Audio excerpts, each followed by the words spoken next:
The dense forest around him was silent, save for the eerie echoes of his own ragged breaths. Mark awoke with a jolt, his eyes struggling to focus on the darkness that enveloped him. A sharp pain radiated through his side, sending waves of agony with every heartbeat. Panic set in as he realized he was alone, in the middle of nowhere. A vivid memory sliced through the fog in his mind. The hike, the fall, the disorienting tumble down the steep ravine. Mark's body screamed in protest as he recalled the impact that left him battered and broken. He touched his side, feeling the wet warmth of his own blood. Desperation clawed at him. As he tried to sit up, a chilling fear gripped him. The wilderness seemed to close in, the trees looming like silent specters. Mark's gaze darted nervously, convinced he was being watched. Shadows danced around him, and an unsettling growl echoed through the night. His pulse quickened. He was not alone. Panic surged through him as he caught a glimpse of pairs of eyes glinting in the darkness. Wolves, their eyes reflecting an otherworldly hunger. Mark's mind raced as he contemplated his fate. He was injured, defenseless, and the predators circled ever closer. The forest floor beneath him trembled with the rhythm of their approaching paws. Mark pushed himself up, wincing at the pain, and began to stumble forward. Each step intensified the throbbing in his side, but fear propelled him through the wilderness. As he ran, the unease grew. The wolves' growls echoed, almost synchronized with the pounding of his heart. The darkness seemed to thicken, pressing down on him like a suffocating shroud. Mark's breaths became erratic, his footsteps desperate. Just when he thought he couldn't go on, a faint light appeared through the trees. A clearing. Mark raced toward it.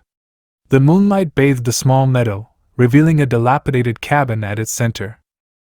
Mark stumbled inside, gasping for breath, slamming the wooden door shut behind him. The wolves lingered at the edge of the clearing, their eyes fixated on the sanctuary that had eluded them. In the flickering light of a dying lantern, Mark surveyed his surroundings. The cabin offered refuge, but Mark's mind continued to race, haunted by the ordeal in the wilderness. The pain in his side pulsed with each heartbeat, a constant reminder of his vulnerability. He fumbled through the cabin, searching for something to tend to his wounds. In a dusty corner, he found an old first aid kit. With shaky hands, he patched himself up as best he could. The dim light cast long shadows, playing tricks on his exhausted mind. The fear that had gripped him outside seemed to seep into the cabin's walls, making the silence unsettling. The night wore on, and the wind outside howled, underscoring the isolation of the cabin. Just as exhaustion threatened to pull him into an uneasy slumber, a low growl echoed from the depths of the forest. Mark's eyes shot open, his senses on high alert. The wolves were still out there, and the cabin offered only a fragile barrier between him and the wilderness. He strained to hear over the wind, over the rustling leaves, trying to discern if the growls were real or just fragments of his imagination. The darkness outside seemed impenetrable, a void where anything could hide. As the night wore on, Mark's anxiety grew. The minutes dragged like hours, and the shadows danced with malevolent intent. The cabin, once a refuge, now started to feel like a cage. With a cautious glance out the window, Mark saw a pair of eyes gleaming in the moonlight. The wolves had not abandoned their pursuit. Fear constricted his chest, and he realized the cabin's solitude might be its own kind of trap. The growls outside intensified, and Mark knew he couldn't stay in hiding forever. As he gathered the courage to face the unknown once again, the wolves' growls melded with the whispers in the cabin, creating a dissonant symphony that echoed the boundary between reality and the terrors of the night. Mark stood up, his body protesting every movement. The pain in his side throbbed in rhythm with the growls outside, a constant reminder of the peril he faced. He scanned the cabin for anything that could aid his escape. In a corner, he found a worn-out shotgun. Hope flickered in his eyes as he checked for ammunition, finding just enough to make a stand. He loaded the weapon, his hands trembling with a mix of fear and determination. The growls outside escalated, the wolves sensing his presence. Mark approached the door cautiously, each step echoing in the silence of the cabin. He gripped the doorknob, the metal cold against his clammy palm. As the door creaked open, the full force of the wilderness hit him. The moon cast an ethereal glow on the clearing, illuminating the lurking shadows of the trees. The eyes of the wolves gleamed with an unnatural hunger, fixated on their wounded prey. With a deep breath, Mark stepped into the night. The growls surrounded him, a predatory chorus that sent shivers down his spine. The shotgun in his hands felt both reassuring and inadequate in the face of the primal danger that lurked in the darkness. The first wolf lunged, a blur of fur and fangs.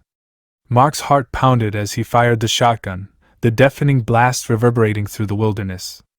The wounded wolf yelped, but others closed in, undeterred by the threat. A desperate battle unfolded in the clearing, Mark fighting for his life against the relentless onslaught of the wolves.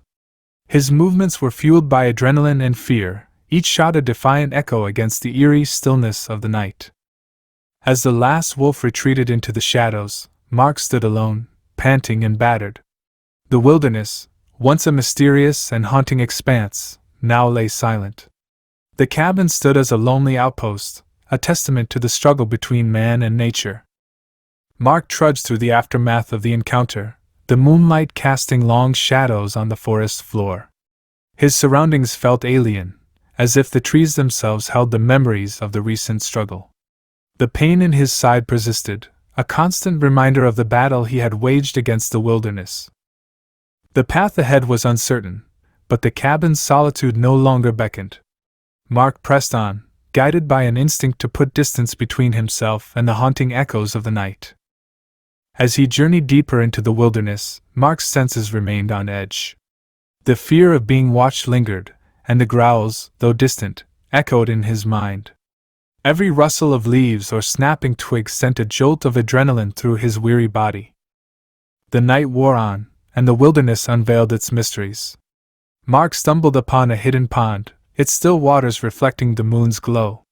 The air held a hushed serenity, a stark contrast to the earlier chaos. He knelt by the water's edge, washing the blood from his hands and face. In the tranquil moment, a pair of eyes blinked at him from across the pond.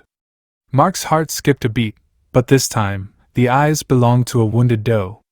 Her gaze held a mixture of curiosity and caution, mirroring the emotions Mark himself had experienced throughout the night.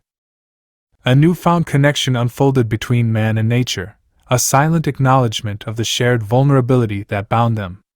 The wilderness, once a source of terror, revealed its capacity for both danger and unexpected grace. Mark watched as the doe limped away, disappearing into the shadows.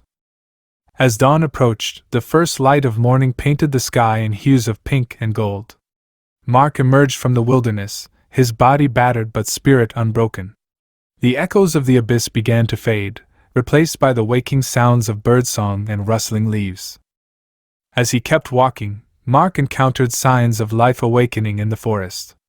Squirrels chattered in the treetops, and a deer grazed peacefully in a sun-dappled glade. The wilderness, which had seemed like a malevolent force only hours ago, now embraced him with its untamed beauty.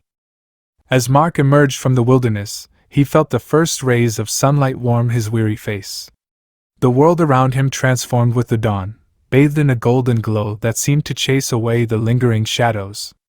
The fear and unease of the night began to dissipate, replaced by a sense of awe at the resilience of nature. The night had shaped him, teaching him that within the heart of darkness, one could find not only fear but also resilience, connection, and the untamed beauty that exists on the border between man and the wild.